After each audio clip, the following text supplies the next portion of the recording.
poderia correr esse risco. O senhor achava que podia... Existia essa possibilidade, está certo? Porque eu estava abusando, se você vê as tomadas de aeroporto, muita coisa poderia acontecer. E eu falava para o pessoal de segurança do meu lado, que essa possibilidade ia se aumentar a partir do momento que a minha popularidade ia crescendo.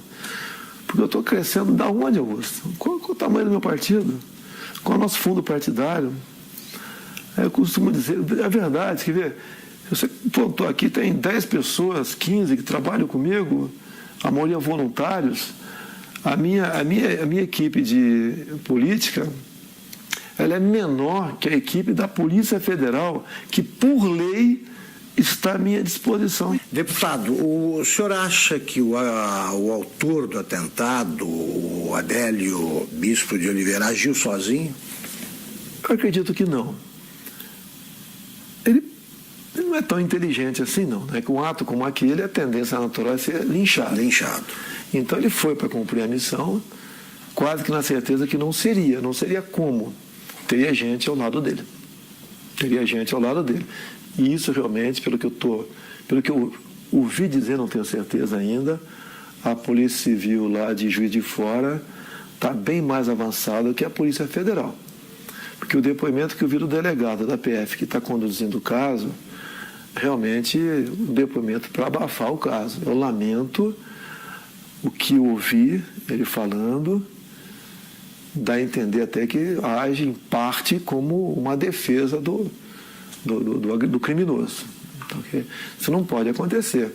Eu não quero que inventem um responsável, longe disso. Quer que apurem o caso. Eu falar que tal partido, tal não sei o quê, não. Dá para apurar o caso. Dá para apurar. Tem uma passagem dele pela Câmara, ou melhor, uma passagem falsa dele pela Câmara, no dia 6 de setembro. Quando tu vai na Câmara, Augusto, você se identifica, eu estou no anexo 4, no gabinete tal. É fotografado. É fotografado. Então, quem foi que... Isso seria um álibi no futuro. Que se não fosse pego ali, não, ele esteve na Câmara. Então, a Câmara dos Deputados, estou também junto ao pessoal do meu gabinete, a Polícia Legislativa trabalha com muita lisura, tenho muita amizade com a imprensa tem que apurar. A imprensa tem que apurar. Sabe que tem parte da imprensa que tenta acalmar o negócio ali, né? Mas tem que apurar. Porque o que está em jogo é o poder. Eu, chegando lá, nós quebraremos o sistema. Não é na ignorância, não. É na lei. Deputado, aliás, que tipo de castigo o senhor acha que o seu agressor merece? É uma tentativa de homicídio, né? Ele tem que ser o que está na lei. No Brasil não existe pena acima de 30 anos. Agora, eu costumo dizer muitas vezes, tentativa de homicídio, ou seja, eu estou vivo por milagre. Por que a pena dele tem que ser abaixo de um homicídio em si? Vamos mudar isso no futuro, se Deus quiser, caso seja presidente. E mais ainda, acabarmos com progressão de pena. E não ficar dando ouvido a entidades de direitos humanos, que o presidiário vive em más condições. Quem estaria em péssimas condições de dia seria minha família se eu tivesse morrido. O senhor acha, para evocar argumentos invocados por adversários, que essa pregação do senhor contribuiu para a radicalização que teria levado a esse tipo de ato, de atentado? Como é que o senhor vê esse argumento? Exatamente o contrário. Eu sou vítima daquilo que eu combato. Eu costumo dizer nas minhas máximas, né? Eu prefiro a cadeia cheia de vagabundo do que o cemitério cheio de inocente. Eu tenho projetos em Brasília, muitos deles inspirados na legislação de alguns estados norte-americanos, como, por exemplo, a lei dos 3 crimes. Lá, Augusto, se o elemento comete 3 crimes, não interessa quais sejam, tem estados que você começa com 25 anos, inafiançado, não, sem progressão. Eu copiei esse projeto e botei 10 anos, vou lutar para que seja aprovado. Não tem cabimento.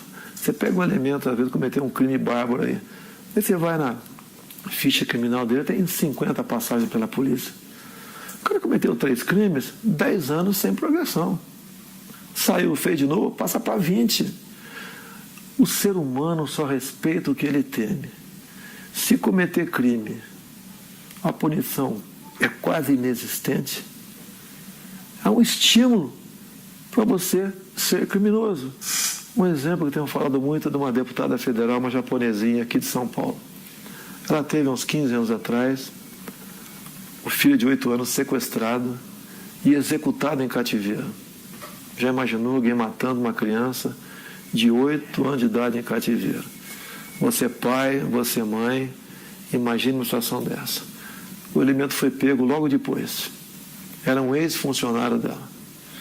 Foi condenado à pena máxima, mas depois de 6 anos foi para o semiaberto. Estou vendo que o senhor está entusiasmado com o programa de governo, aí, mas eu quero ainda resgatar esse fato. Eu posso dar, só para dar uma claro. Eu quero dar um depoimento aqui do sofrimento, da angústia nossa quando aconteceu. Eu ia te perguntar como é que foi vista a coisa do outro lado ali. Ao lado e do outro lado. Meu irmão Carlos está acompanhando meu pai direto nessas agendas, dando suporte para ele, pô, importantíssimo, né? E eu fiquei sabendo por um jornalista. Eu estava saindo da sessão na LERJ, me ligou, seu pai está bem? Eu fiquei sabendo que tentaram dar uma facada nele lá em Juiz de Fora. Você estava onde? Eu estava na LERJ. Aí quando ele percebeu que eu não sabia o que tinha acontecido, ele falou assim para mim, pode ficar tranquilo que, pelo que eu sei, não foi nada grave não. Foi um sentimento que eu não tinha sentido antes. Eu subi, fui no gabinete de um deputado, que eu estava indo para conversar com ele, um deputado evangélico.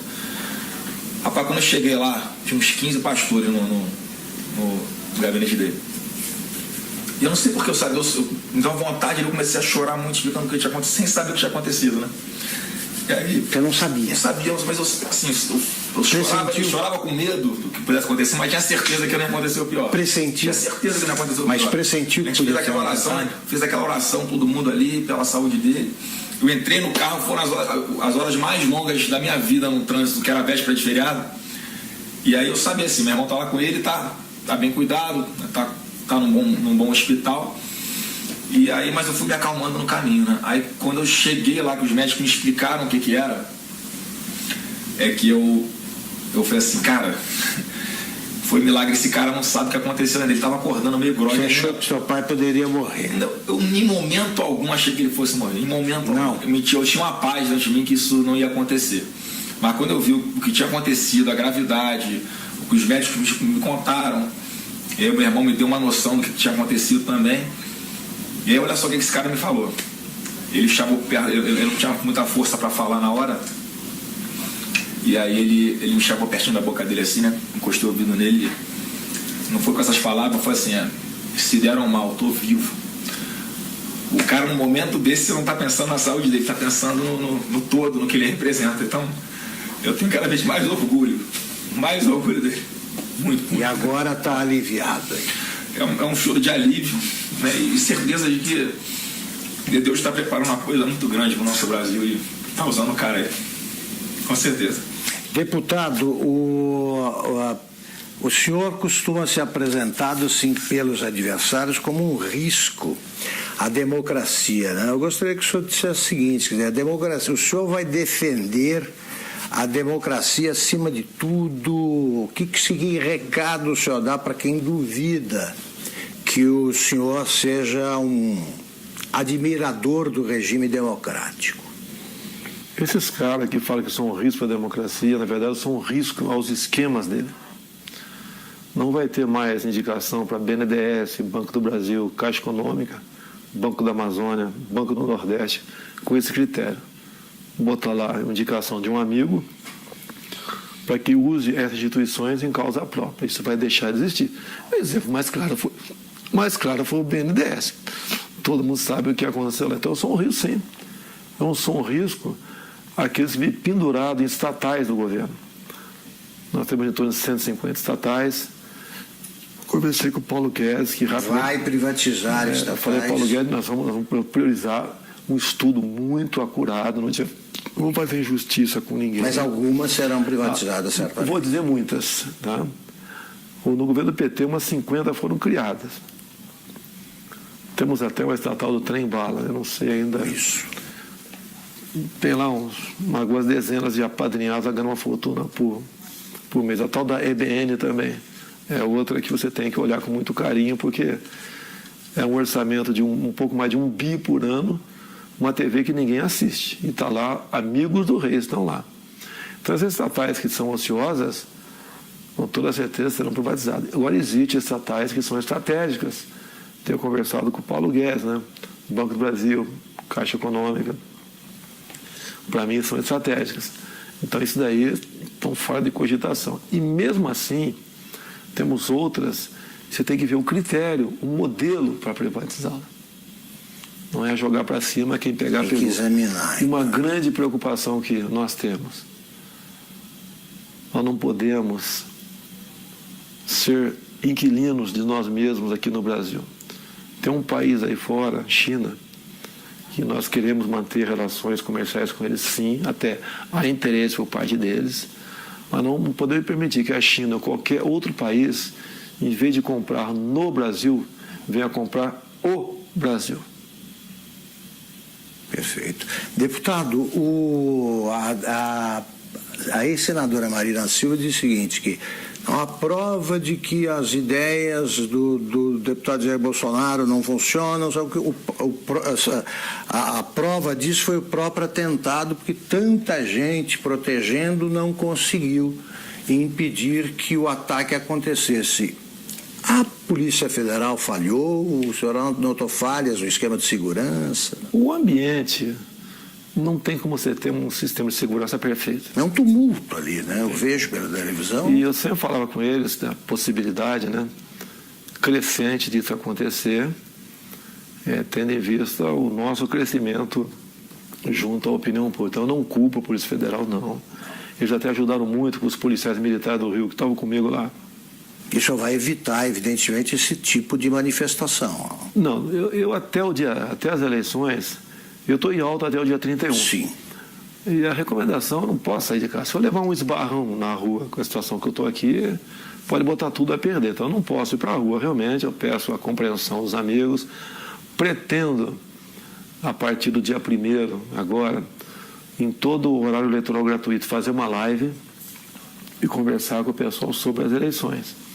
A última que fizemos, chegou live, né? Ao vivo, está 275 mil pessoas presentes.